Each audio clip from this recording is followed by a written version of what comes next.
Madam, women's ડેના નિમિત્તે તમે શું સંદેશો લોકોને આપશો? આંતરરાષ્ટ્રીય મહિલા દિવસની જે ઉજવણી છે એ બાબતે હું તમામ લોકોને એવું કહીશ કે આ માત્ર એક દિવસની ઉજવણી નથી. આ 365 દિવસે આપણા ઘરમાં, સમાજમાં, પરિવારમાં, આજુબાજુ રહેલી તમામ મહિલાઓને સન્માન મળે એ રીતે આપણે વ્યવહાર કરવા જોઈએ. અને ખાસ કરીને મહિલાઓ માટે હું એ કહીશ કે આત્મસન્માનના ભોગે એમણે કંઈ જ નહીં કરવું જોઈએ. પોતાના આત્મસન્માન માટે પોતે એટલા સબળ બનવું જોઈએ કે એમનું ક્યારેય શોષણ ના થાય. શોષણ હંમેશા નિર્બળ અબળાઓનું થતું હોય છે, સબળ વ્યક્તિઓનું શોષણ થતું હોતું નથી.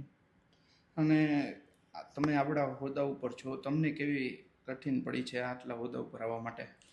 આ હોદ્દા ઉપર આવવા માટે મારો પરિવાર, મારા હસબન્ડ, મારા બાળકો, મારું સાસરું, પિયર અને મારા ગુરુજનો આ તમામનો એટલો બધો સહકાર મળ્યો છે જેના લીધે હું આજે અહીંયા સુધી પહોંચી પણ છું અને એઝ આઈપીએસ તરીકે નોકરી કરી શકું છું. મારો પરિવાર અત્યારે સુરતમાં છે, હું અહીંયા રહીને નોકરી કરી રહી છું. તો આ બધું ત્યારે શક્ય બને જ્યારે મારી જોઈન્ટ ફેમિલી છે અને બધા જ મને સપોર્ટ